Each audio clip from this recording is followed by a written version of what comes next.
ناظرین کرام السلام علیکم ورحمۃ اللہ وبرکاتہ۔ بیان سیرت سیریز میں آپ کو خوش آمدید کہتے ہیں۔ رسالت میں آپ صلی اللہ علیہ وآلہ وسلم کی حیات طیبہ کے تعلق سے گفتگو جاری ہے، اور آج انشاءاللہ تعالی جس موضوع اور پہلو پر ہم حیات طیبہ کے تعلق سے بات کریں گے وہ یہ ہے کہ ایمان کی شعاعیں مکہ سے باہر اور واقعہ طائف سن 10 نبوی کے حالات کا آج ہم ذکر کریں گے آپ کی خدمت میں۔ اہم ترین واقعہ تو واقعہ طائف ہے، اس کا تذکرہ تھوڑی دیر میں آپ کے سامنے آئے گا، اور ساتھ ہی ساتھ مکہ مکرمہ سے باہر کچھ لوگوں نے اسلام قبول کیا ہے، اور اس کو ہم کہہ رہے ہیں ایمان کی شعاعیں مکہ مکرمہ سے باہر، اس کا تذکرہ بھی آپ کی خدمت میں پیش کریں گے۔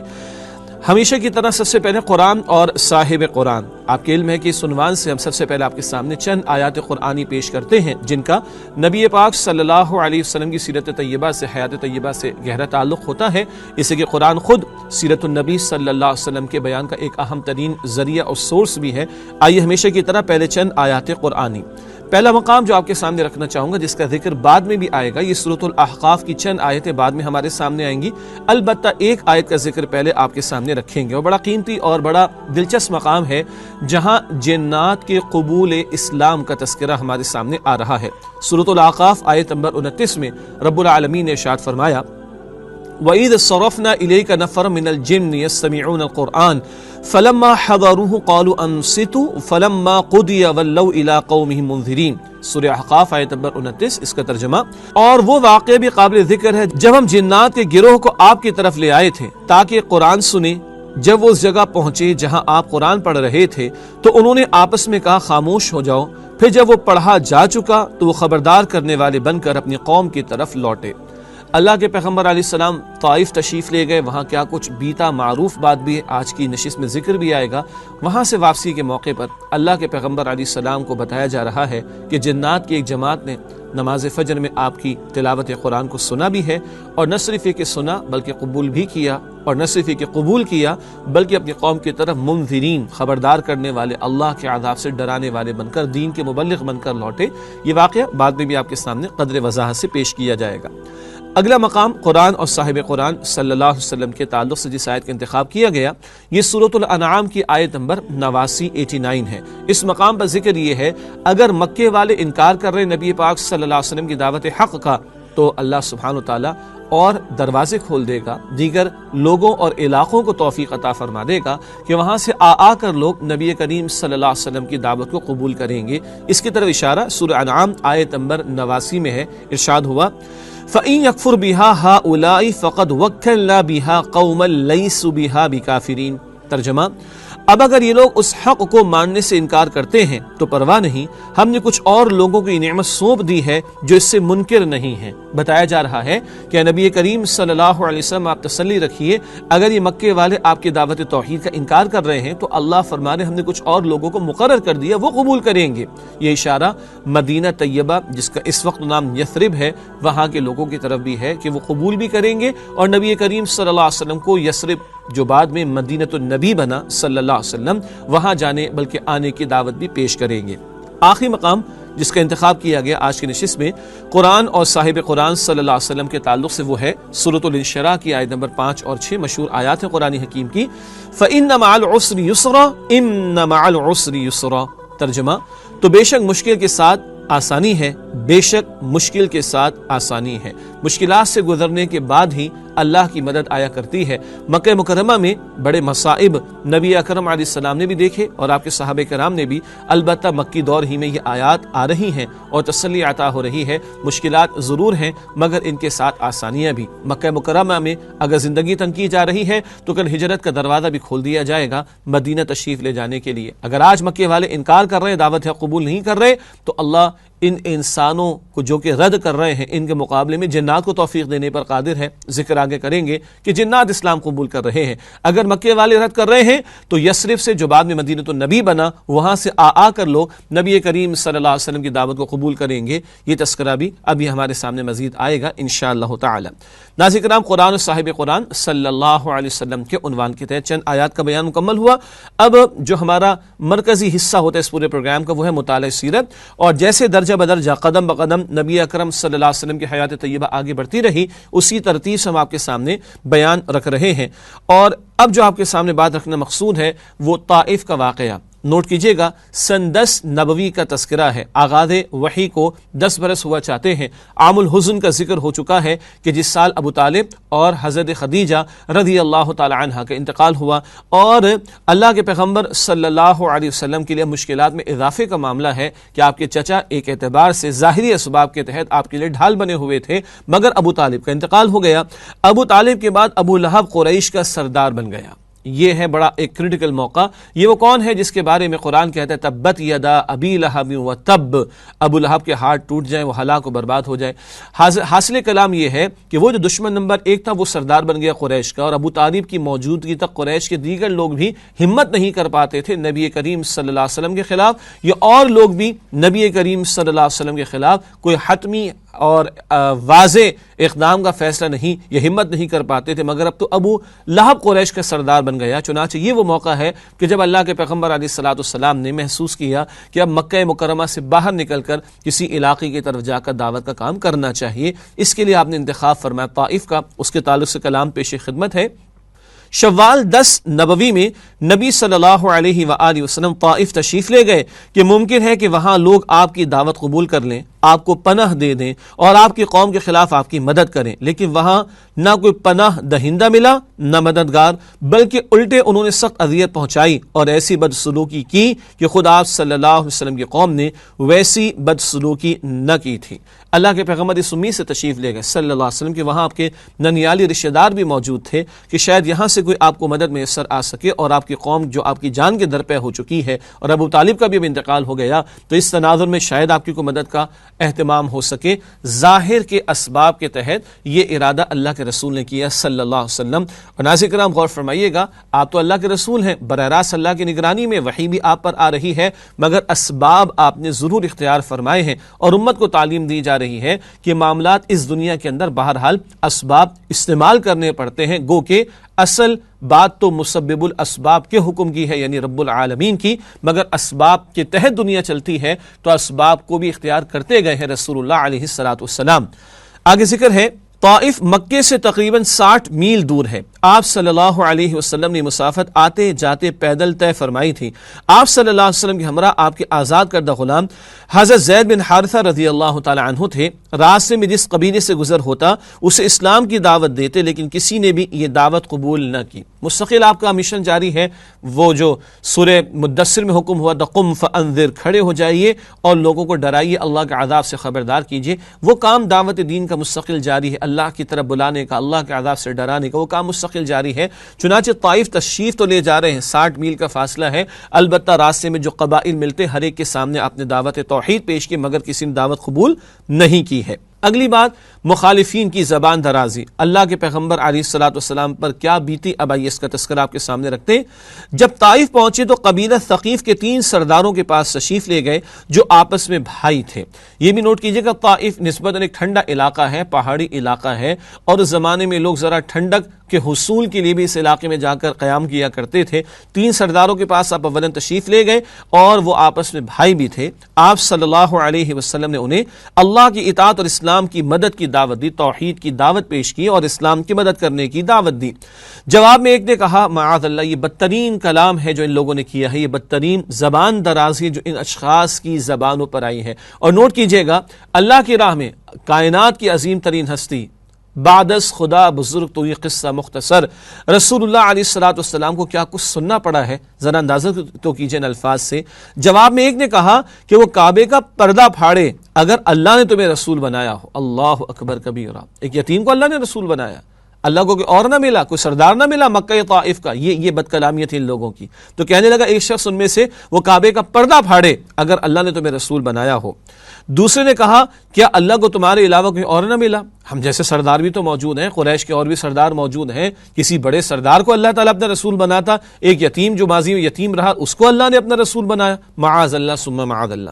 تیسرے نے کہا میں تم سے ہرگز بات نہ کروں گا، اگر تم واقعی پیغمبر ہو تو تمہاری بات رد کرنا میرے لیے انتہائی خطرناک ہے، اور اگر تم نے اللہ پر جھوٹ گھڑ رکھا ہے تو پھر مجھے تم سے بات کرنی ہی نہیں چاہیے۔ اللہ اکبر، یہ ہے انتہائی درجے کی بد کلامی، زبان درازی جو کچھ اللہ کے رسول علیہ السلام نے فیس کیا ہے۔ یہ جواب سن کر آپ صلی اللہ علیہ وسلم وہاں سے اٹھ کھڑے ہوئے اور صرف اتنا فرمایا تم لوگوں نے جو کچھ کیا کیا. بہرحال اسے پس پردہ ہی رکھنا. بڑی امید لے کر آپ تشریف لے گئے تھے، مگر یہاں تو ایسی بدترین بد زبانی و بد کلامی ہے جو سامنے آ رہی ہے. البتہ ان سے کہا کہ بس بات اپنے تک ہی محدود رکھنا، کیونکہ آپ کا ارادہ تھا کہ اس طائف کے علاقے میں اور لوگوں کے پاس جا کر دعوت توحید آپ پیش کریں. رسول اللہ صلی اللہ علیہ وآلہ وسلم نے طائف میں 10 دن قیام فرمایا، اور آپ اندازہ کیجئے انوائرمنٹ کیا ہوگی، کوئی بھی سننے کو تیار نہیں. اور سرداروں کی تو ایک حیثیت ہوا کرتی تھی، باقی لوگ تو ان کے تابع ہوتے ہیں. تو سرداروں کی یہ بد کلامی سے آپ اندازہ کیجئے کہ 10 دن کیا کچھ بیتا ہوگا رسول اللہ علیہ الصلوۃ والسلام پر. مگر آپ نے اپنے کام کو جاری رکھا. ایک ایک کے پاس گئے ہوں گے، سرداروں کے پاس بھی، عام لوگوں کے پاس بھی. آگے لکھا ہے اس دوران آپ صلی اللہ علیہ وسلم ان کے ایک ایک سردار کے پاس تشریف لے گئے اور ہر ایک سے گفتگو کی، لیکن سب کا ایک ہی جواب تھا کہ تم ہمارے شہر سے نکل جاؤ. ایک ہے نا قبول نہ کرنا، ایک ہے بد کلامی کرنا، اور ایک ہے دھمکیاں دینا کہ تم ہمارے شہر سے نکل جاؤ. یہ کیا ہمارے ماحول میں آ کر، ہمارے معاشرے میں آ کر، ہمارے شہر میں آ کر ایک اللہ کی توحید کی دعوت پیش کی جا رہی ہے. پتہ نہیں کتنے بتوں کو مانتے ہوں گے یہ لوگ بھی. 360 تو مکہ مکرمہ میں رکھے ہوئے تھے بیت اللہ کے ساتھ ان مشرکین نے. تو یہ ہے جو دھمکیاں بھی ان کی طرف سے دی گئیں. بلکہ انہوں نے اپنے اوباش لڑکوں کو آپ صلی اللہ علیہ وسلم کے پیچھے لگا دیا، جو گالیاں دیتے، تالیاں پیٹتے اور شور مچاتے آپ صلی اللہ علیہ وسلم کے پیچھے لگ گئے. اور دیکھتے ہی دیکھتے اتنی بھیڑ جمع ہو گئی کہ آپ صلی اللہ علیہ وسلم کے راستے کی دونوں جانب لائن لگ گئی. اللہ اکبر. معاذ اللہ، یہ بدترین باتیں ہیں. گالیاں دی ہیں، تالیاں پیٹی ہیں، شور مچایا ہے، اور سارے کے سارے جمع ہو گئے. دائیں بائیں ایک لائن لگ گئی ہے آپ کے خلاف بد کلامی کرتے کرتے. ان لوگوں نے یہ پورا ایک مجمع جو ہے وہ جمع کر دیا. اللہ اکبر. پھر گالیوں اور بد زبانیوں کے ساتھ ساتھ پتھر بھی چلنے لگے، جس سے آپ صلی اللہ علیہ وسلم کی ایڑی پر اتنے زخم آئے کہ دونوں جوتے خون میں تر بتر ہو گئے. ناظرین کرام ذرا غور فرمائیے کہ اللہ کی راہ میں اللہ کے پیغمبر علیہ السلام پر یہ بھی بیتی ہے. انہوں نے صرف زبانی بد کلامیاں نہیں کی ہیں بلکہ پتھر بھی برسائے ہیں. اور سیرت نگاروں نے یہ بھی لکھا کہ ٹخنوں کے نشانے لے لے کر پتھر مارے گئے، اور جس میں مبارک لہو لہان بھی ہوا ہے. اور آپ صلی اللہ علیہ وسلم کے جوتے خون میں تر بتر ہو گئے. اور میں عرض کیا کرتا ہوں کہ اللہ نے سب کچھ ہونے دیا ہے. وہ اللہ کے جس کی شان ہے لہو ما فی السماوات و ما فی الارض، جس کی شان ہے لہو ملک السماوات والارض. وہ اللہ علی کل شیء قدیر ہے، اور ساری کائنات وہ اس کو سب سے بڑھ کر اپنے رسول سے محبت ہے صلی اللہ علیہ وسلم. اللہ نے سب کچھ ہونے دیا ہے. میرے اور آپ کے لیے سبق ہے، ہم سب کے لیے سبق ہے، امت کے لیے سبق ہے. اللہ کی راہ میں یہ سب کچھ بیتا ہے رسول اللہ علیہ السلام پر، اور اللہ نے بیتنے دیا ہے. ساری کائنات کی مخلوق کا خون ایک طرف ہے، مقدس ترین خون ہے رسول اللہ علیہ السلام کا، جو طائف کی گلیوں میں بہہ رہا ہے. اندازہ کیجئے اس بات کا. اور اللہ نے بہنے دیا ہے. کل مجھ جیسے اور ہم جیسے جو ہے وہ نالائق قسم کے امتی کھڑے ہو کر یہ نہ کہیں صاحب دین کا کام کیسے کریں، بڑے مشکل حالات ہیں، ہمیں تو یہ مشقت آ جائے گی، وہ تکلیف جھیلنا پڑ جائے گی. اللہ کے رسول علیہ السلام سے یہ سب کچھ ہمیں مل رہا ہے، یہ سب کچھ بیت رہا ہے.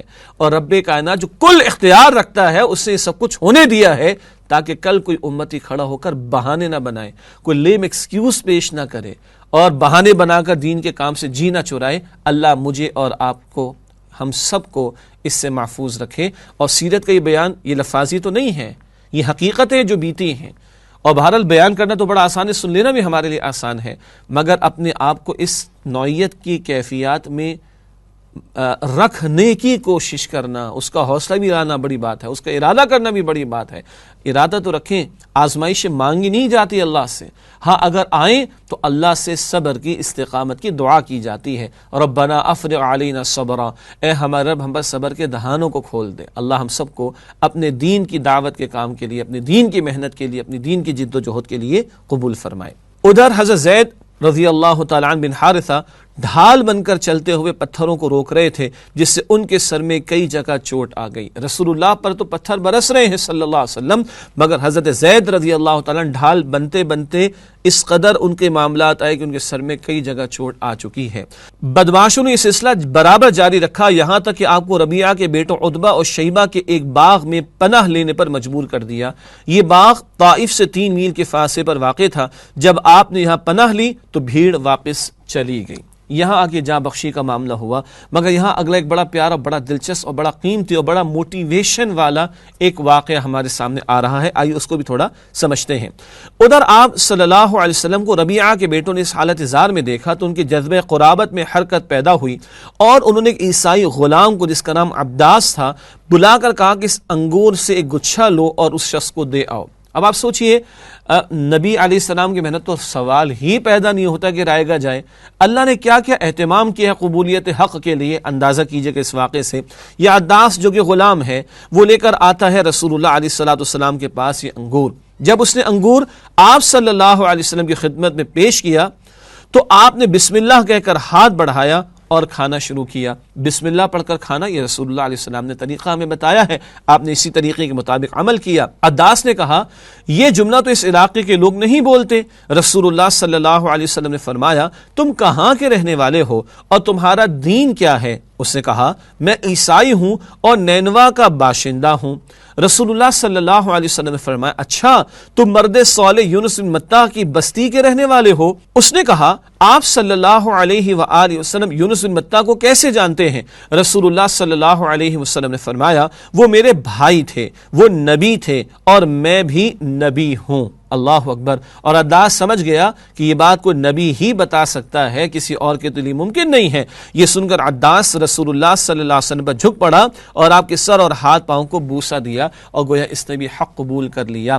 یہ ذکر تفصیل سے مزید آپ کو سیرت کی کتابوں میں ملے گا۔ رسول اللہ علیہ السلام چلے تھے پورے طائف کے لوگوں کے لیے، ابھی تو انہوں نے رد کر دیا، اور وہ عبداس جو نینوا کا باشندہ کئی دور سے آیا ہے اس کی تو قسمت جاگ اٹھی کہ رسالت میں آپ خود تشریف لے آئے ادھر، اور اس نے قبول کر لیا آپ صلی اللہ علیہ وسلم کی دعوت کو۔ ناظرین کرام، اس کے بعد ایک دعا ہمیں ملتی ہے۔ یہ سب کچھ تو بیت گیا طائف میں اور انتہا کر دی، طائف والوں نے بد کلامی کی اور دست درازی کی، مگر اندازہ کیجئے اس موقع پر اللہ کے پیغمبر علیہ السلام کا طرز عمل کیا ہے۔ روایات میں وہ بات بھی ہمیں یاد رہے، آخر میں ذکر بھی کریں گے۔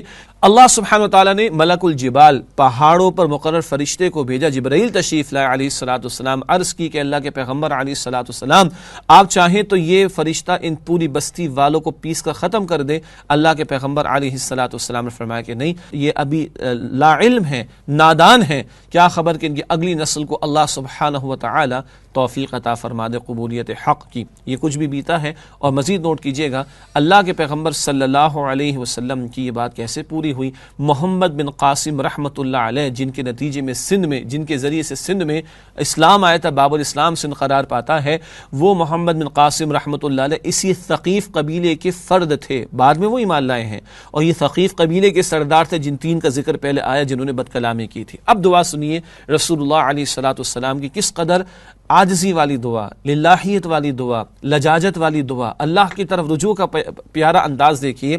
اس دعا کو دعا المستضعفین بھی کہا گیا، یعنی وہ لوگ جنہیں کمزور بنا دیا گیا ان کی دعا۔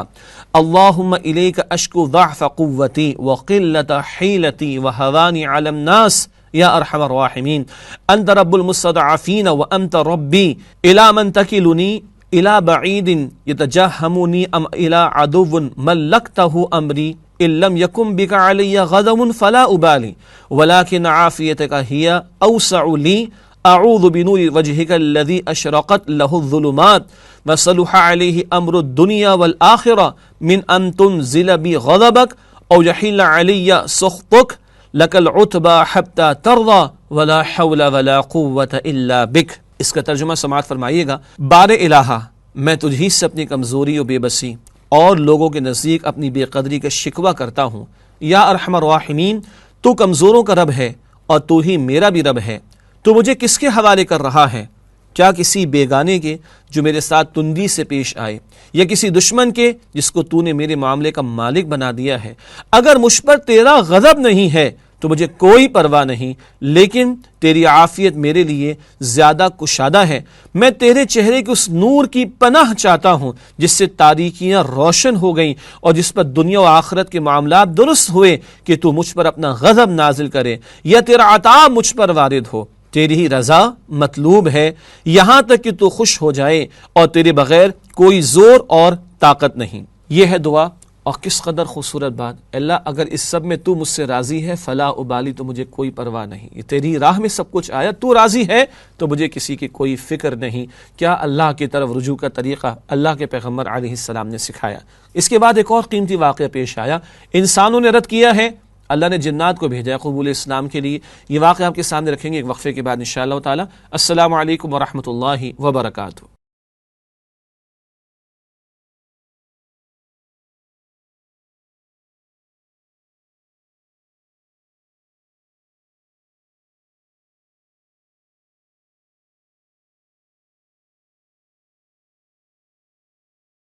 السلام علیکم ورحمۃ اللہ وبرکاتہ۔ ناظرین کرام، بیان سیرت سیریز میں آپ کو خوش آمدید کہتے ہیں۔ آج ہم بات کر رہے ہیں سن 10 نبوی کے حالات اور واقعات کے حوالے سے، اور طائف کا واقعہ وہ ہمارے زیر گفتگو رہا وقفے سے پہلے۔ اس کے بعد کیا ہوا، ایک اہم بات وہ سامنے آئی کہ عداس وہ رسول اللہ صلی اللہ علیہ وسلم کے رسالت پر ایمان لے آیا، جو کہ عیسائی تھا اور نینوا کے علاقے کا تھا۔ البتہ بات یہ بھی ہو رہی تھی کہ ایک اور بڑا اہم واقعہ اسی موقع پر پیش آیا۔ واپسی پر وادی نخلا میں رسول اللہ علیہ السلام کا قیام ہوا، اور وہاں آپ نے نماز فجر بھی ادا کی ہے، اور اس تلاوت کو جنات نے سنا ہے۔ یہ واقعہ اب آپ کے سامنے رکھنا چاہیں گے کچھ وضاحت سے۔ سورہ احقاف کی چند آیات ہیں، سورہ احقاف کے بالکل آخر میں آیت نمبر 29، 30 اور 31۔ یہاں اس واقعے کو اللہ سبحانہ و تعالی نقل فرمائے۔ پہلے ترجمہ کرتے ہیں، پھر اس کی تھوڑی وضاحت آپ کے سامنے رکھیں گے۔ ارشاد ہو رہا ہے اس مقام پر، وَإِذْ صَرَفْنَا إِلَيْكَ نَفَرًا مِنَ الْجِنِّ يَسْتَمِعُونَ الْقُرْآنَ فَلَمَّا حَضَرُوهُ قَالُوا أَنصِتُوا فَلَمَّا قُضِيَ وَلَّوْا إِلَىٰ قَوْمِهِمْ مُنذِرِينَ قالوا يا قومنا إنا سمعنا كتابا أنزل من بعد موسى مصدقا لما بين يديه يهدي إلى الحق وإلى طريق مستقيم يا قومنا أجيبوا داعي الله وآمنوا به يغفر لكم من ذنوبكم ويجركم من عذاب أليم۔ یہ سورہ احقاف آیت 29، 30 اور 31، اس کا ان آیات کا ترجمہ پیش خدمت ہے۔ ارشاد ہوا اس مقام پر، اور جبکہ ہم نے آپ کی طرف جنات کے گروہ کو پھیرا کہ وہ قرآن سنیں، تو جب وہ تلاوت قرآن کی جگہ پہنچے تو انہوں نے آپس میں کہا کہ چپ ہو جاؤ۔ پھر جب اس کی تلاوت پوری کی جا چکی تو وہ اپنی قوم کی طرف عذاب الہی سے ڈرانے والے بن کر پلٹے۔ انہوں نے کہا، اے ہماری قوم، ہم نے کتاب سنی ہے جو موسیٰ کے بعد نازل کی گئی ہے، اپنے سے پہلے کی تصدیق کرنے والی ہے، حق اور راہ راست کی طرف رہنمائی کرتی ہے۔ اے ہماری قوم، اللہ کے داعی کی بات مان لو اور اس پر ایمان لے آؤ، اللہ تمہارے گناہ بخش دے گا اور تمہیں دردناک عذاب سے بچائے گا۔ ناظرین کرام، یہ ترجمہ سورہ احقاف کی آیات 29، 30 اور 31 کا، اور جیسے کہ میں عرض کر رہا تھا کہ وادی نخلا میں رسول اللہ علیہ السلام کا قیام ہوا واقعہ طائف کے بعد، اور نماز فجر کا وقت ہوا تو آپ تلاوت فرما رہے تھے، اور اس تلاوت قرآن حکیم کو جنات نے سنا۔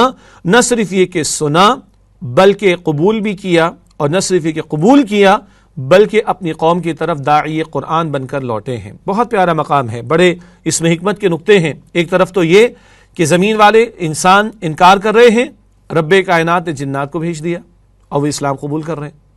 نمبر 2، اس میں حکمت کا پہلو رسول اللہ صلی اللہ علیہ وسلم کی تسلی کا سامان ہو رہا ہے۔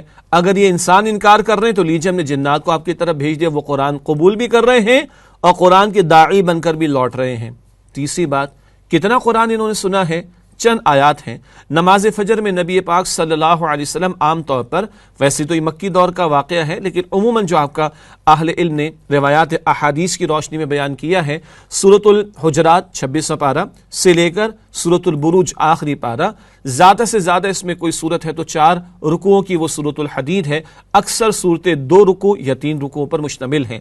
یہ عام طور پر معمول تھا نبی اکرم صلی اللہ علیہ وسلم کا نماز فجر میں، اور آپ اندازہ کیجئے کہ اتنا قرآن سنا ہے جنات نے، ایک مرتبہ سنا ہے، ایمان ہی فقط نہیں لے آئے بلکہ قرآن کے داعی بن کر لوٹے ہیں۔ میرے اور آپ کے لیے بھی بڑا پیغام ہے، ہم نے تو نہ جانے کتنی مرتبہ قرآن پڑھا ہے، سنا ہے، کچھ سمجھا بھی ہوگا، ممکن ہے قرآن کے کورسز بھی کیے ہوں، ممکن ہے قرآن حکیم کے طویل کورسز جو سالوں پر مشتمل ہوتے ہیں ان سے بھی ہم گزرے ہوں۔ قرآن حکیم کے ساتھ ہمارا قلبی لگاؤ، قرآن حکیم کے ساتھ ہمارا عملی تعلق، اور صرف اس قرآن کا پڑھنا پڑھانا ہی نہیں، اس کو آگے بڑھانا، اس کی دعوت کو دوسروں تک پہنچانا، اس کے احکامات کے نفاذ کی جد و جہد کرنا، کیا یہ ہمارے پیش نظر ہے یا نہیں؟ یہ واقعہ ہمیں بھی غور و فکر کی دعوت دیتا ہے۔ اس کے بعد اللہ کے پیغمبر علیہ الصلوۃ والسلام مکہ مکرمہ تشریف لائے ہیں اور آنے سے قبل آپ نے مختلف سرداران قریش کو پیغام بھجوایا. یہ بڑا ایک اہم موقع ہے, بڑا ایک نزاکت والا موقع بھی ہے, لیکن غور و فکر کا سامان اس میں بھی موجود ہے. ابو لہب سردار بنا ہوا ہے قریش کا اور جان کا دشمن بھی ہے. دشمن نمبر 1 ہے وہ اسلام کا اور نبی اکرم علیہ الصلوۃ والسلام کا. چنانچہ اللہ کے پیغمبر علیہ السلام نے مختلف سرداران قریش کو یا دیگر سرداروں کو پیغام بھجوایا کہ بھائی آؤ اور مجھے اپنی حفاظت میں لے کر جاؤ. ظاہری اعتبار سے اس وقت یہ کیفیت بھی ہے. مطعم بن عدی یہ شخص ابھی ایمان تو نہیں لایا بلکہ بعد میں بھی نہیں لایا, مگر سارے ایمان نہ لانے والے بھی برابر نہیں ہوتے. ابو طالب بھی چچا ہے رسول اللہ علیہ السلام کے اور ابو لہب بھی چچا تھا, زمین و آسمان سے زیادہ کا فرق ہے. بہرحال مطعم بن عدی آیا, اپنے بیٹوں کو لے کر آیا, ہتھیار سجا کر لے کر آیا اور اللہ کے رسول علیہ السلام اس حفاظت میں مکہ مکرمہ میں داخل ہوئے. ابو جہل نے پوچھا کہ مطعم کیا تو ایمان قبول کر چکا ہے؟ اس نے کہا کہ نہیں بلکہ میں نے پناہ دے دی ہے. تو ابو جہل نے بھی کہا جس کو تو نے پناہ دے دی ہماری طرف سے بھی اس کو پناہ مل گئی ہے. ظاہری حالات کے اعتبار سے اس قدر یہ کیفیت ہے ابھی مکہ مکرمہ میں جب رسول اللہ صلی اللہ علیہ وسلم داخل ہوئے ہیں. اس کے بعد ناظرین کرام یہ سن 10 نبوی ہی ہے اور موسم حج آیا چاہتا ہے اور رسول اللہ علیہ الصلوۃ والسلام اس موقع کو غنیمت جانتے تھے کیونکہ عرب بھر سے لوگوں کا آنا ہوتا تھا. چنانچہ آپ تلاش میں رہتے کہ کسی تک پیغام پہنچے اور جو تلاش حق کی جو سجو میں ہو وہ حق کی دعوت کو قبول کر لیں. اس سال یہ سن 10 نبوی ہے, موسم حج ہے. رسول اللہ صلی اللہ علیہ وسلم طائف سے مکہ تشریف لائے اور یہاں افراد اور قبائل کو پھر سے اسلام کی دعوت دینی شروع کی. موسم حج قریب تھا اس لیے فریض حج کی ادائیگی کے لیے دور و نزدیک سے ہر جگہ سے پیدل اور سواروں کی آمد شروع ہو چکی تھی اور یہ بات پہلے بھی آ چکی ہے کہ اس کو اللہ کے پیغمبر علیہ السلام اویل کرتے تھے. شیب ابی طالب کا ذکر ہوا تھا پچھلے نشستوں میں اور 3 برس کی قید کا معاملہ یا مقید رہنے کا معاملہ یا محصور رہنے کا معاملہ ہوا, مگر جب حرمت والے مہینے آتے تو کچھ جاں بخشی کا معاملہ ہوتا اور انہی حرمت والے مہینوں میں جب حج کو ادا کرنے کا موقع آتا تو نبی علیہ السلام اس موقع کو غنیمت جانتے, اس کو اویل کرتے اور لوگوں تک پیغام حق کو پہنچایا کرتے تھے. رسول اللہ صلی اللہ علیہ وسلم نے اس موقع کو غنیمت سمجھا اور ایک ایک قبیلے کے پاس جا کر اسے اسلام کی دعوت دی, لیکن کسی نے بھی اسلام قبول نہ کیا. دعوت کا عمل جاری ہے, مستقل جاری ہے اور 23 برس کی مستقل سنت, سب سے بڑی سنت رسول اللہ علیہ الصلوۃ والسلام کی وہ دعوت توحید کی جاری رہی ہے. البتہ افراد نے کچھ قبول کیا ہے, قبائل نے تو رد کیا آپ کی دعوت کو, چند افراد نے قبول کیا اور یوں ایمان کی شعاعیں مکہ سے باہر جانا شروع ہو جائیں گی. باہر سے کچھ آنے والے لوگ, یثرب کی طرف سے آنے والے کچھ لوگ وہ ایمان لائیں گے نبی اکرم صلی اللہ علیہ وسلم پر. جس طرح رسول اللہ صلی اللہ علیہ وسلم نے قبائل اور وفود پر اسلام پیش کیا, اسی طرح افراد اور اشخاص کو بھی اسلام کی دعوت دی. پھر اسی موسم حج کے کچھ عرصے بعد کئی افراد نے اسلام قبول کیا. اس سے یہ پتہ چلا کہ اللہ کے رسول علیہ السلام کی دعوت اجتماعی طور پر بھی تھی اور اللہ کے رسول علیہ السلام کی دعوت انفرادی طور پر بھی تھی. پرسنل کانٹیکٹ کے ساتھ بھی دعوت کا معاملہ ہو رہا تھا اور اجتماعی طور پر پبلکلی بھی دعوت کا عمل جاری تھا. اس سے یہ بھی معلوم ہوا کہ دعوتی دین کا عمل یہ دونوں پہلوؤں سے جاری رہے گا, اجتماعی طور پر بھی جس کو ہم پبلکلی کہیں گے, پبلک پلیسز پر کہیں گے, اعلانیہ کہیں گے, اور ایک خاص معاملہ وہ ہے انفرادی رابطے کا معاملہ, ذاتی رابطے کا معاملہ, پرسنل کانٹیکٹ کا معاملہ. یہ دونوں انداز سے رسول اللہ صلی اللہ علیہ وسلم دعوت دیتے ہوئے ہمیں دکھائی دیتے ہیں. وہ افراد جنہوں نے اسلام قبول کیا ان کے واقعات بھی بڑے دلچسپ ہیں, کچھ کا ذکر آپ کے سامنے رکھیں گے انشاءاللہ تعالی. پہلا واقعہ سوید رضی اللہ تعالی عنہ بن صامت کا ہے. یہ شاعر تھے, گہری سوجھ بوجھ کے حامل اور یثرب کے باشندے تھے. یثرب مدینہ طیبہ کا پرانا نام ہے اور جن افراد کا ذکر آ رہی عام افراد نہیں ہیں, گہری سمجھ بوجھ رکھنے والے ان میں سے با اثر افراد بھی موجود ہیں. یہ شاعر تھے, گہری سوجھ بوجھ کے حامل اور یثرب کے باشندے تھے. یہ حج یا عمرے کے لیے مکہ تشریف لائے. رسول اللہ صلی اللہ علیہ وسلم نے انہیں قرآن پڑھ کر سنایا اور اسلام کی دعوت دی. نوٹ کیجئے گا, جس کسی کے سامنے دعوت رکھی قرآن سنایا, قرآن سنایا, قرآن سنایا. دعوت دین کا اولین اہم ترین مؤثر ترین ذریعہ خود قرآن حکیم ہے جس کو مستقل اور مسلسل رسول اللہ صلی اللہ علیہ وسلم نے اختیار فرمایا. انہوں نے یعنی سوید رضی اللہ تعالی عنہ نے اسلام قبول کر لیا اور مدینہ پلٹ کر آئے ہی تھے کہ جنگ بعاث چھڑ گئی اور اسی میں قتل کر دیے گئے. جنگ بعاث ایک بہت طویل جنگ جو یثرب میں ہوئی ہے, اس کا ذکر ابھی آگے بھی مختصراً آ رہا ہے. اگلی شخصیت جنہوں نے اسلام کی دعوت قبول کی وہ ایاس بن معاذ ہیں. یہ بھی یثرب کے باشندے تھے اور نوخیز جوان تھے. 11 نبوی میں جنگ بعاث سے کچھ پہلے ہی اوس کا ایک وفد خزرج کے خلاف قریش سے حلف و تعاون کی تلاش میں مکہ آیا تھا. آپ بھی اسی کے ہمراہ تشریف لائے تھے. اوس اور خزرج مشہور 2 قبائل ہیں جو مدینہ میں آباد تھے, انہی میں سے یہ ایک تھے یعنی ایاس جن کا ذکر ہو رہا ہے، رسول اللہ صلی اللہ علیہ وسلم کو وفد کی آمد کا علم ہوا تو آپ ان کے پاس تشریف لے گئے، فرمایا آپ لوگ جس مقصد کے لیے تشریف لائے ہیں کیا اس سے بہتر چیز قبول کر سکتے ہیں؟ یعنی یہ لوگ تو آئے ہیں اوس والے قریش سے تعاون لینے کے لیے خزرج کے خلاف، تو یہ اس مقصد کے لیے آئے ہیں۔ اللہ کے پیغمبر علیہ السلام نے اس بات کو ہائی لائٹ کر کے کہا کہ اس سے بہتر چیز میں آپ کو بتاؤں کہ جو اس سے زیادہ قیمتی ہو جو تم قبول کرو۔ پھر انہیں اسلام کی دعوت دی اور قرآن کی تلاوت فرمائی۔ پھر دیکھیے دعوت توحید پیش ہو رہی ہے، دعوت اسلام پیش ہو رہی ہے، قرآن سنایا جا رہا ہے، قرآن سنایا جا رہا ہے، قرآن سنایا جا رہا ہے۔ اہم ترین ذریعہ قرآن ہے جس کو رسول اللہ علیہ السلام نے دعوت کے آلے اور ذریعے کے طور پر استعمال فرمایا۔ ایاس بولے اے قوم یہ خدا کی قسم اس سے بہتر ہے جس کے لیے آپ لوگ یہاں تشریف لائے ہیں۔ غور کیجئے گا ان حضرات کو عربی کا معاملہ نہیں تھا، مسئلہ نہیں تھا، ہرڈل نہیں تھی، چنانچہ عربی میں قرآن تلاوت ہو رہا تھا، بات دل پر اثر کر رہی تھی، سمجھ آ رہی تھی، جس کا اظہار ایاس نے کیا ہے۔ لیکن وفد کے ایک رکن نے ایک مٹھی مٹی اٹھا کر ایاس کے منہ پر دے ماری۔ وفد قریش کے ساتھ حلف و تعاون کا معاہدہ کرنے میں کامیاب نہ ہو سکا اور ناکام مدینہ واپس لوٹ گیا۔ لیکن سچی بات جو دل کو لگتی ہے وہ کیا ہے؟ یہ وفد نے نہیں آنا تھا، ایاس نے آنا تھا اور حق کی دعوت قبول کرنی تھی، چنانچہ یہ پورا معاملہ ہوا ہے اللہ کی مشیت سے۔ ایاس رضی اللہ تعالی عنہ ان کا معاملہ مزید بیان کر رہے ہیں آگے۔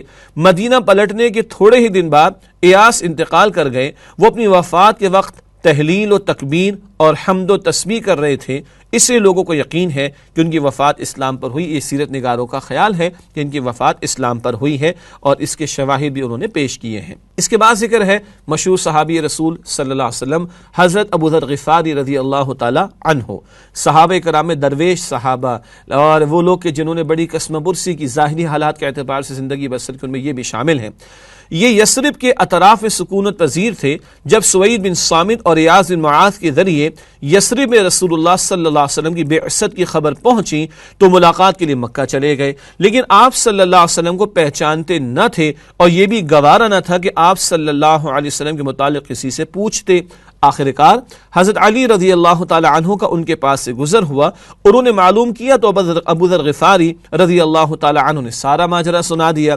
حضرت علی رضی اللہ تعالی عنہ انہیں رسول اللہ صلی اللہ علیہ وسلم کے پاس لے گئے، انہوں نے رسول اللہ صلی اللہ علیہ وسلم سے اسلام پیش کرنے کی درخواست کی، آپ صلی اللہ علیہ وسلم نے اسلام پیش فرمایا تو وہیں مسلمان ہو گئے۔ باقی تفصیلات سیرت کی کتابوں میں آپ پڑھ سکتے ہیں کہ کس طرح حضرت علی سے ان کا معاملہ ہوا، ان سے بھی کچھ چھپا چھپا کر بات کو رکھا، پھر حضرت علی کو احساس ہوا کہ تلاش میں آئے ہوئے ہیں، پھر دونوں نے ایک ڈسکشن کیا، پھر رسول اللہ کی خدمت میں پہنچے اور آپ صلی اللہ علیہ وسلم نے دعوت توحید پیش کی اور ابو ذر غفاری رضی اللہ تعالی عنہ مسلمان ہو گئے۔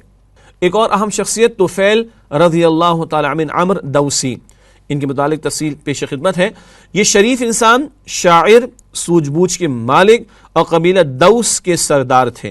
نبوت کے 11ویں سال مکہ تشریف لائے تو قریش نے انہیں رسول اللہ صلی اللہ علیہ وسلم کے متعلق بتایا اور ان کی کوئی بات نہ سننے کا مشورہ دیا جو کہ انہوں نے مان لیا، یہاں تک کہ جب صبح مسجد حرام گئے تو کان میں روئی ٹھوس رکھی تھی کہ آپ صلی اللہ علیہ وسلم کی کوئی بات ان کے کان میں نہ پڑ جائے، لیکن اللہ کو منظور تھا کہ آپ صلی اللہ علیہ وسلم کی بعض باتیں انہیں سنا ہی دے، چنانچہ انہوں نے قرآن سنا۔ غور کیجئے گا ابھی تو کانوں میں روئی ٹھوسی ہوئی ہے مگر اللہ کی مشیت میں تھا کہ کچھ سن لیں، چنانچہ سنا انہوں نے، اور قرآن نہ سنے یہ مشرکین مکہ نے طے کر رکھا تھا۔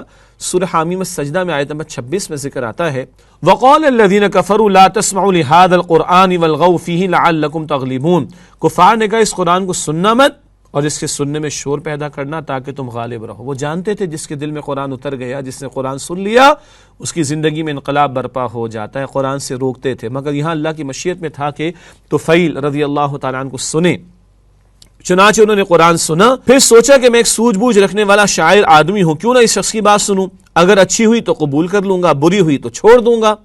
یہ بڑی پیاری بات ہے۔ سلیم الفطرت انسان ایسے ہی ہوتا ہے، وہ سنتا ہے اور بات دل کو لگتی ہے، اچھی لگتی ہے، سمجھ آتی ہے، خیر کی لگتی ہے، قبول کرتا ہے، اور فطرت انسانی میں نیکی بدی کا بنیادی شعور تو موجود ہے، تو کہنے لگے کہ اچھی ہوئی تو قبول کر لوں گا، بری ہوئی تو چھوڑ دوں گا۔ پھر آپ صلی اللہ علیہ وسلم کے پاس پہنچے تو آپ صلی اللہ علیہ وسلم نے ان پر اسلام پیش کیا اور قرآن کی تلاوت فرمائی، چنانچہ وہیں اسلام قبول کر لیا۔ پھر آپ صلی اللہ علیہ وسلم سے عرض کیا کہ میری قوم میں میری بات مانی جاتی ہے، میں ان کے پاس پلٹ کر جاؤں گا اور انہیں اسلام کی دعوت دوں گا، لہذا آپ صلی اللہ علیہ وسلم اللہ سے دعا فرمائیں کہ وہ مجھے کوئی نشانی دے دے۔ آپ صلی اللہ علیہ وسلم دعا فرمائی۔ غور فرمائیے گا، یہاں سے قبول ہی نہیں کر رہے لوگ، بلکہ قبول کرنے کے بعد داعی بن کر بھی لوٹ رہے ہیں. جیسے کچھ دیر پہلے جنات کا ذکر آیا، دعوت قبول کی اور مبلغ بن کر لوٹے. یہ بھی کہہ رہے ہیں کہ میں اسلام کی دعوت پیش کروں گا اپنی قوم کے لوگوں کے سامنے. نوٹ کیجئے گا، اولین دور میں صحابہ کرام جب ایمان لاتے تو جیسے قبول کرتے عمل بھی کرتے اور اس دعوت کو آگے بھی بڑھاتے. اور مزید نوٹ کیجئے گا، مکی دور میں شریعت کے احکامات تو کم آئے ہیں. مکی دور میں تو ایمان قبول کرنا، اخلاقی پہلو پر عمل کرنا، نماز کی فرضیت کا حکم آ چکا تھا، اور ساتھ ساتھ ایک بڑا فریضہ تھا دعوت دین کا. صحابہ ایمان قبول کرتے اور دعوت دین کے فریضے کو بھی انجام دینے میں لگ جاتے.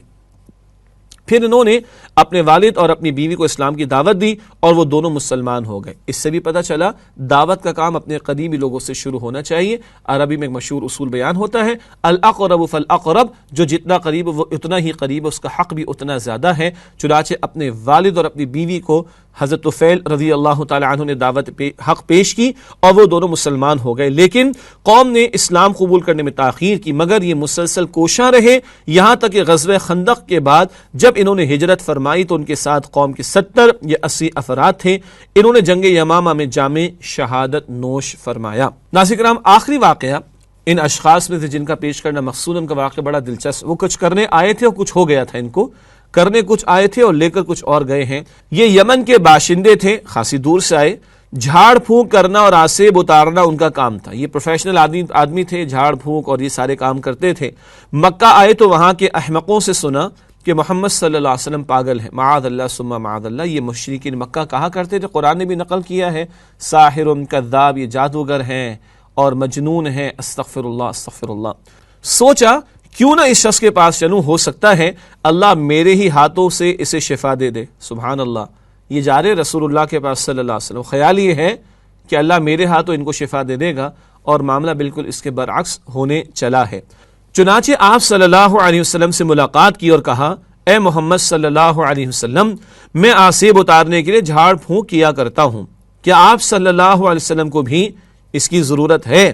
آپ صلی اللہ علیہ وسلم نے جواب میں چند کلمات ارشاد فرمائے جس میں اللہ کی حمد و ثنا اور اپنی رسالت کی گواہی دی. وہ مشہور خطبات جو رسول اللہ علیہ السلام کے معروف ہیں، یا یوں کہیے خطبات کا آغاز جن الفاظ سے اللہ کے رسول علیہ السلام فرماتے تھے، الحمدللہ نحمدہ ونستعینہ ونستغفرہ ونؤمن بہ ونتوکل علیہ ونعوذ باللہ من شرور انفسنا ومن سیئات اعمالنا.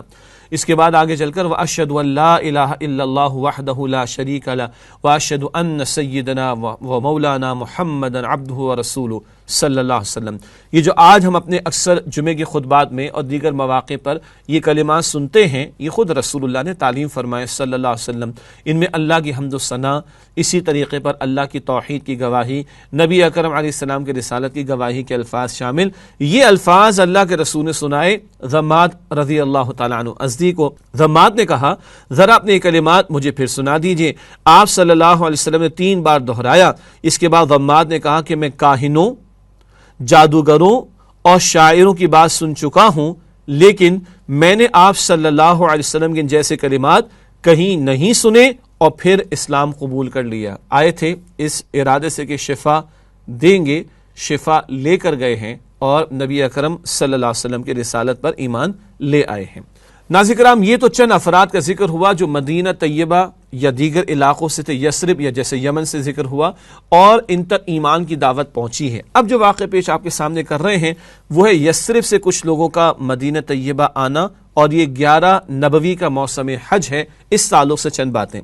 اہل مکہ نے رسول اللہ صلی اللہ علیہ وسلم کو جھٹلانے اور لوگوں کو اللہ کی راہ سے روکنے کا جو بیڑا اٹھا رکھا تھا، اس کے تئیں نبی صلی اللہ علیہ وسلم رات کی تاریکی میں قبائل کے پاس تشریف لے جاتے تاکہ کوئی مشرک رکاوٹ نہ ڈال سکے. موسم حج میں لوگ آتے، اللہ کے پیغمبر علیہ السلام رات کی تاریکی میں منی کے علاقے میں ان کے پاس تشریف لے جاتے. یہی معاملہ ہوا اور منی کی گھاٹی میں یثرب کے 6 افراد ان کا واقعہ پیش خدمت ہے. اسی دوران رسول اللہ صلی اللہ علیہ وسلم کا منی کی گھاٹی میں یثرب کے 6 نوجوانوں پر سے گزر ہوا جو قبیلہ خزرج سے تعلق رکھتے تھے. انہوں نے اپنے حلیف یہود سے سن رکھا تھا کہ ایک نبی بھیجا جانے والا ہے جن کی معیت میں ہم تمہیں عاد ارم کی طرح قتل کر ڈالیں گے. عاد ارم قوم عاد جن پر اللہ کا عذاب آیا تھا، اور یہ اصل جو قبائل ہیں اوس و خزرج عرب قبائل ہیں، ان کا یہود کے ساتھ معاملہ رہتا تھا، اور یہود کی کتابوں میں آخری رسول علیہ السلام کی بشارتیں موجود تھیں اور ان تک بھی پہنچی ہوئی تھیں۔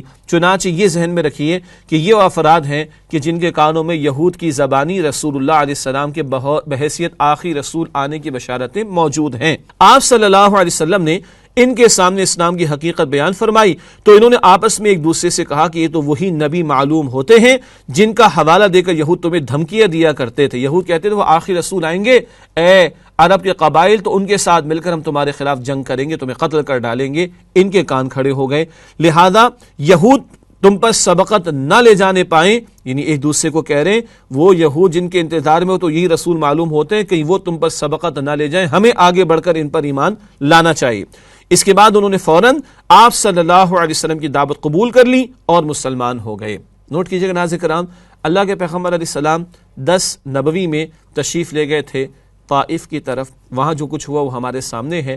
البتہ اللہ کی اپنی مشیت ہے، اللہ کے پیغمبر طائف کی طرف گئے تھے، اللہ نے یثرب سے کھڑکی کھولی ہے اور وہاں سے ابھی 6 افراد آئے ہیں، آئندہ پھر 12 افراد بھی آئیں گے، پھر 75 افراد بھی آئیں گے۔ یہ تذکرہ بھی انشاءاللہ ہماری نشستوں میں آئندہ ہمارے سامنے آتا رہے گا۔ ہمیشہ کی طرح پروگرام کے آخر میں ہمیشہ آپ کے سامنے مختصر چند سیگمنٹس رکھتے ہیں۔ سب سے پہلے فلسفہ سیرت، یہ جو واقعات اور حالات بیان ہو رہے ہیں، ان کی فلسفی، ان کے پیچھے حکمت وہ کیا ہے، آئیے اس کو ہم جاننے کی کوشش کریں۔ پہلا نقطہ، راہ حق میں خود رسول اللہ صلی اللہ علیہ وسلم نے شدید مصائب جھیلے۔ واقعہ ہم نے تفصیل سے آپ کے سامنے طائف کا رکھا، سامان سبق آموزی ہے میرے اور آپ کے لیے۔ جب ان پر یہ سب کچھ بیت گیا تو ہمیں بھی تیار تو رہنا چاہیے مشکلات اور مصائب کو جھیلنے کے لیے۔ اگلی اہم بات، حق کے متلاشی بہرحال ہر جگہ موجود ہوتے ہیں۔ عداس وہ نینوا سے پہنچا ہوا ہے طائف میں، اور رسول اللہ 10 برس کے بعد طائف تشریف لے گئے۔ طائف والوں نے تو رد بھی کیا، مخالفت بھی کی، بدترین شدید ترین مخالفت کی، مگر عداس کے حق میں اللہ کا فیصلہ ہو گیا اور وہ اسلام قبول کر لیتا ہے۔ ایک اور اہم نقطہ جو ان واقعات سے ہمارے سامنے آتا ہے، ہر حال میں حق کی بات کا بیان جاری رکھنا چاہیے۔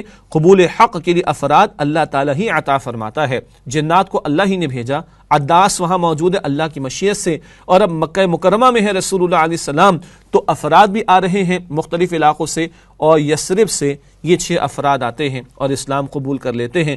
اس سے بات واضح ہوتی ہے ہمارا کام محنت کرنا ہے دعوت دین کو پہنچانے کی، اس میں تاثیر ڈالنا وہ اللہ کے اختیار میں ہے۔ نتائج سے بالکل بے پرواہ ہو کر ہمیں اپنے فریضے کو انجام دینے کی کوشش کرنی چاہیے۔ ہمیشہ کی طرح پیغام سیرت بھی پیش خدمت ہے۔ جو باتیں ہمارے سامنے آئیں، ہمارے لیے اس میں لیسنس ٹو لرن کیا ہیں، پریکٹیکل اسپیکٹس کیا ہیں، عملی باتیں کیا ہیں، آئیے اس کو جاننے کی کوشش کریں۔ اس تعلق سے سب سے پہلی بات، رائے حق میں مصائب ضرور آتے ہیں، اس حوالے سے امتیوں کو تیار رہنے کی ضرورت ہے۔ جب رسول اللہ پر بیتی ہے صلی اللہ علیہ وسلم تو آپ کی ہماری تو کوئی حیثیت نہیں، ہاں نسبت وہاں ہو جائے گی۔ مصائب آتے ہیں کبھی کبھی تھوڑے تھوڑے، کبھی ہماری بہنوں اور بیٹیوں کے لیے حجاب کرنے میں مشکلات آ سکتی ہیں، کبھی ہمارے بیٹوں نوجوانوں کے لیے چہرے پر سنت رسول سجانے میں بھی مشکلات آ سکتی ہیں، کبھی دعوت دین کا کام کرنے کے دوران لوگوں کی طرف سے کوئی ریٹیلیشن آ سکتی ہے، ری ایکشن آ سکتا ہے۔ اگر اس راہ میں کچھ ہم پر بیتے تو خوش ہونا چاہیے ایک درجے میں کہ نسبت رسول اللہ سے تو ہوگی صلی اللہ علیہ وآلہ وسلم۔ ایک اور اہم بات، دعوت دین کا کام کرنا ہماری ذمہ داری ہے، قبولیت کی توفیق دینا اللہ تعالیٰ کا کام ہے۔ مکے والے قبول نہیں کر رہے، عداس قبول کر رہے ہیں، جنات قبول کر رہے ہیں، یا صرف سے لوگ آ رہے ہیں، ہم اپنا کام کریں، اللہ اپنا کام کرتا رہے گا۔ ایک اور اہم نقطہ، امتیوں کو اپنے حصے کا کام کرنا چاہیے۔ اللہ تعالیٰ کہاں سے نصرت عطا فرما دے یہ اسی کا اختیار ہے۔ مکے والے جھٹلا رہے ہیں تو یثرب کا دروازہ اللہ نے کھول دیا، کل وہ مدینۃ النبی بنے گا صلی اللہ علیہ وسلم۔ اور بڑا پیارا شعر ہمارے یہاں معروف ہے آیا یورش تاتار کے افسانے سے، پاس باں مل گئے کعبے کو صنم خانے سے۔ اللہ کہاں سے راستہ کھول دے اللہ بہتر جانتا ہے، مگر ہم نے اپنا کام انجام دینا ہے، فرض ادا کرنا ہے۔ آخری اہم بات، مشکل کے ساتھ آسانی آتی ہے، چنانچہ مشکلات سے گھبرانا نہیں چاہیے بلکہ استقامت کا مظاہرہ کرنا چاہیے۔ شدید ترین معاملہ ہوا طائف والوں کی طرف سے، مگر آگے جنات کا قبول اسلام، عداس کا قبول اسلام، یثرب والوں کا قبول اسلام۔ مشکل کے ساتھ آسانی کا معاملہ ہے تو مشکلات میں گھبراہٹ کا شکار نہیں ہونا چاہیے بلکہ اللہ سے استقامت کی توفیق مانگتے ہوئے استقامت کا مظاہرہ کرتے رہنا چاہیے۔ ناظرین کرام، ہمیشہ کی طرح پروگرام کے آخر میں ایک حدیث مبارک آپ کے سامنے پیش کی جاتی ہے۔ حدیث رسول صلی اللہ علیہ وآلہ وسلم کے تعلق سے پیش خدمت ہے معاملہ۔ ام المؤمنین حضرت عائشہ رضی اللہ تعالی عنہا سے روایت ہے کہ انہوں نے ایک دن رسول اللہ صلی اللہ علیہ وسلم سے دریافت کیا کہ کیا آپ پر کوئی ایسا دن بھی آیا ہے جو احد کے دن سے بھی زیادہ سنگین رہا ہو؟ آپ نے فرمایا کہ ہاں، تمہاری قوم سے مجھے جن جن مصائب کا سامنا کرنا پڑا ان میں سے سب سے سنگین مصیبت طائف کے دن ہوئی، جب وہاں کے سرداروں نے میری تکذیب کی اور مجھے طائف سے باہر نکلنا پڑا، حتیٰ کہ قرن الثعالب پہنچ کر جبریل علیہ السلام سے ملاقات ہوئی اور انہوں نے پہاڑوں کے فرشتے کو مجھ پر پیش کیا، اس سے کہا کہ اے محمد صلی اللہ علیہ وسلم اگر آپ حکم دیں تو انہیں دو پہاڑوں کے درمیان کچل دوں، تو میں نے کہا نہیں، مجھے امید ہے کہ اللہ عز و جل ان کی پشت سے ایسی نسل پیدا کرے گا جو صرف ایک اللہ کی عبادت کرے گی اور اس کے ساتھ کسی کو شریک نہ ٹھہرائے گی۔ صحیح بخاری کا یہ حوالہ ہے۔ اللہ اکبر، سب سے کٹھن دن یہ دن گزرا ہے طائف کا اللہ کے پیغمبر علیہ السلام پر۔ اللہ سے دعا ہے اللہ تعالی ہمیں بھی دین کی خدمت کے لیے قبول فرمائے۔ اللہم صلی علی محمد وعلی آل محمد کما صلیت علی ابراہیم وعلی آل ابراہیم انک حمید مجید۔ اللہم بارک علی محمد وعلی آل محمد کما بارکت علی ابراہیم وعلی آل ابراہیم انک حمید مجید۔ وآخر دعوانا الحمد للہ رب العالمین، والسلام علیکم ورحمۃ اللہ وبرکاتہ۔